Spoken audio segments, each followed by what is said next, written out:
Olá, meus amores. Bom dia a todos e a todas do grupo. Bom dia aos professores, às professoras. Bom dia, tia Carminha.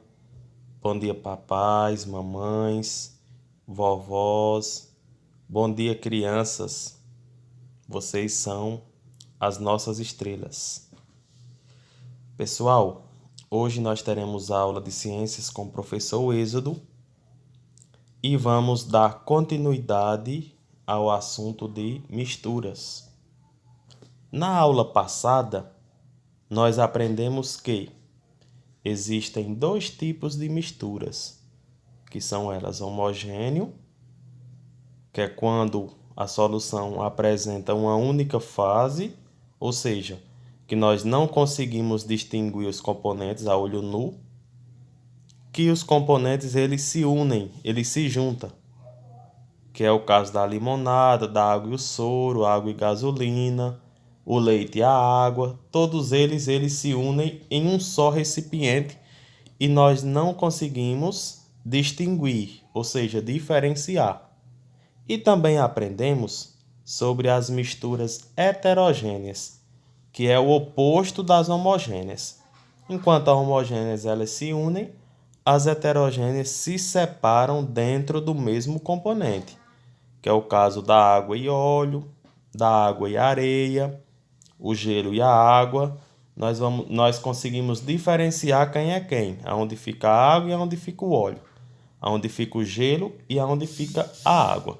Essa mistura ela é chamada de heterogênea, que é a que nós conseguimos identificar os recipientes, os componentes, aliás. E os que nós não conseguimos é as misturas homogêneas.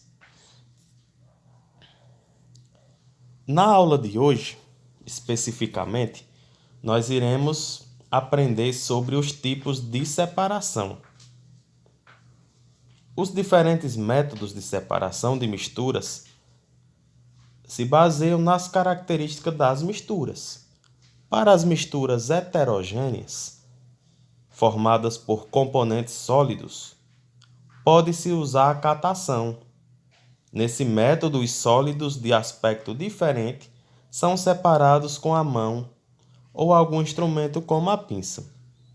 Nessa imagem que eu trouxe para vocês, vocês estão vendo o processo de catação, que é onde a pessoa vai escolher os feijões bons, que vai servir para a nossa alimentação, para ser colocado no fogo e após nós ingerirmos, dos feijões ruins. Então, esse processo ele é chamado de catação. É onde ele está sendo dividido. Os bons nós vamos comer e os ruins vamos jogar fora. Isso serve tanto para a nossa alimentação, como também, por exemplo, se fosse para plantar esses feijões. Então, isso é o processo de catação, de separação. Trouxe outro exemplo para vocês sobre o processo de filtração. E aí, eu inicio falando desse processo, fazendo uma pergunta para vocês. Você sabe como o pó de café é separado da água quente quando fazemos café? Alguém sabe essa resposta? Como o pó do café é separado da água quente quando fazemos café? Perguntem para a mamãe de vocês ou para o papai de vocês como acontece esse processo. Usando um processo chamado filtração, a mistura de água quente com pó de café é colocada em um filtro, em geral de papel, que segura o pó. O filtro deixa passar apenas a água quente, com partículas bem pequenas de café, ou seja, o café fica pronto para beber. É assim que acontece essa filtração desse processo. E eu trouxe exemplo para vocês, que é no momento que a água ela é filtrada para que assim o café fique quente para nós consumirmos. Outro processo também que nós vamos conhecer na nossa aula de hoje é como separar a água da areia. E tem como? A areia, quando é colocada no copo, ela afunda na água, se esperarmos tempo suficiente, sem mexer na mistura. A maior parte da areia vai para o fundo do recipiente, como vocês estão vendo na imagem. Podemos então recolher a água separada da areia. Esse processo é chamado de decantação. Decantar quer dizer ir ao fundo e baixar. Outro exemplo também do processo de filtração, que é quando nós colocamos a água no filtro e aí ela será filtrada para nós podermos consumir. O processo de evaporação é uma técnica muito eficaz e muito difícil. Por quê? Por que que esse processo é muito difícil? Em algumas misturas de líquidos com sólidos, pode-se usar esse processo.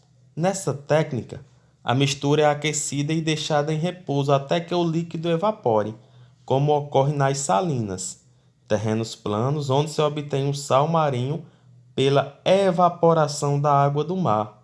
Existem outros processos de separação de misturas que varia conforme cada caso, mas esses que vimos são os principais. Esse processo, que eu acho mais difícil, que é a evaporação, é quando as pessoas separam o sal da água, que é nas salinas, para que assim nós podemos consumir esse sal naturalmente, que é aquele sal que vende nos mercados, certo? E aí ele é separado da água. Que água é essa? A água das salinas, né? Próxima ao mar. Bom, pessoal, a atividade que vocês irão resolver é daquela mesma forma. Coloca o cabeçalho de praxe no caderno, o cabeçalho de sempre, com o nome de vocês, nome da escola, professor, data, série e disciplina. Após, vocês irão colocar apenas as respostas da atividade que está lá na página 97 e 98. Tudo que eu relatei no vídeo, tudo que eu expliquei, tudo que eu falei, certo? Vocês vai precisar do entendimento de vocês para realizar a atividade. A atividade é simples e basta vocês se concentrarem, ler, que vocês vão conseguir resolver, tá certo? Estou no aguardo das devolutivas das atividades. Essa foi nossa aula de ciências. Tenham todos um excelente dia. Fiquem todos com Deus. Abraço virtual a todos.